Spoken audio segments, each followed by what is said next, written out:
বহিষ্কার করেছে তৃণমূল কংগ্রেস মানে দল বিরোধী কাজের অভিযোগ রয়েছে তাদের বিরুদ্ধে। তৃণমূল থেকে বহিষ্কৃত ওয়েব কুপার সহ সভাপতি মণিশঙ্কর মণ্ডল আর প্রাথমিক শিক্ষক সংগঠনের নেতা প্রীতম হালদার। এ সম্পর্কে আর কি জানতে পারছি আমরা? সৌরভ গুহ আমাদের সঙ্গে রয়েছেন, আমার সহকর্মী। সৌরভ, কি তথ্য পাচ্ছি আমরা? দল এদেরকে কেন সাসপেন্ড করলো? দেখো, দল সাসপেন্ড করেছে, এদেরকে সাসপেন্ড নয়, এদেরকে এক্সপেল করা হয়েছে, এদেরকে বহিষ্কার করা হয়েছে দল থেকে। এবং মূলত এদের বিরুদ্ধে অভিযোগ হচ্ছে যে এরা দল বিরোধী কাজ করেছেন এবং দলের শীর্ষ নেতৃত্বকে ব্রাত্য বসু, যিনি দলের তরফে শিক্ষক সংগঠনগুলির দায়িত্বে রয়েছেন, তিনি এই সিদ্ধান্ত নিয়েছেন এবং অতি দ্রুত কার্যকর করবার নির্দেশ দিয়েছেন। নিঃসন্দেহে খুব তাৎপর্যপূর্ণ, কারণ এই দুই নেতাই অভিষেক বন্দ্যোপাধ্যায়ের হয়ে সোশ্যাল মিডিয়ায় বিভিন্ন পোস্ট করেন এবং অভিষেক ঘনিষ্ঠ বলেই পরিচিত রাজনৈতিক মহলে।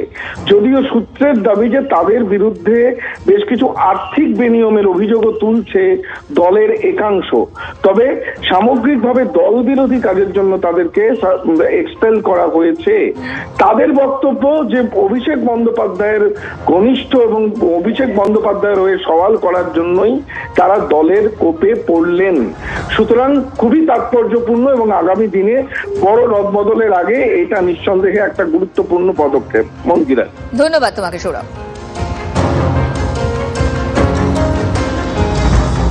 বিজেপির যে সন্দেশখালী ইস্যু নিয়ে যে একটা নারী নির্যাতনের যে চক্রান্ত, যে প্রোপাগান্ডা, সেটা যে সত্যি নয়, সেটাকে প্রথম সামনে নিয়ে এসেছিলেন আমাদের দলের সাধারণ সম্পাদক, মাননীয় সাংসদ এবং জননেতা অভিষেক বন্দ্যোপাধ্যায়।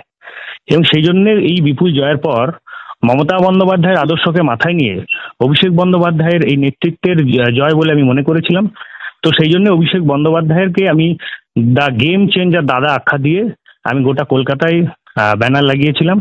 তারপরে শিক্ষামন্ত্রী ব্রাত্য বসু আমাকে ফোন করে থ্রেট করেন, কেন আমি অভিষেক বন্দ্যোপাধ্যায়ের পক্ষে বলছি, এবং সতর্কবাণী দেন যে আমি এই ধরনের কোনো কাজ না করি। এবং তিনি এও বলেন যে আমার জন্য ওনার পথ চলে যেতে পারে এই সমস্ত পোস্ট করাতে। তখন আমাকে থামিয়ে দেওয়া হয়, তারপরেও আমি সতর্ক করা হয় এবং বলা হয় যদি আমি এর পরেও করি আমাকে বহিষ্কার করা হবে। তার প্রমাণও আমার কাছে রয়েছে। তো আমি এই ধরনের ছোটখাটো নেতাদের হুমকানিতে আমি ভয় পাই না।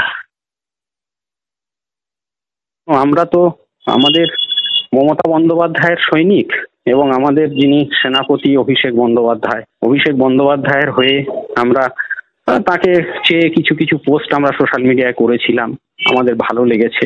তা অভিষেকপন্থী হওয়ার কারণেই কি এই খড়গ নেমে এলো সেটা আমি জানি না। এবং স্বয়ং শিক্ষামন্ত্রী আমাদের উপরে যে একটা প্রতিহিংসামূলক উদ্দেশ্য চরিতার্থ করতে চাইলেন, এটা খুব দুঃখজনক।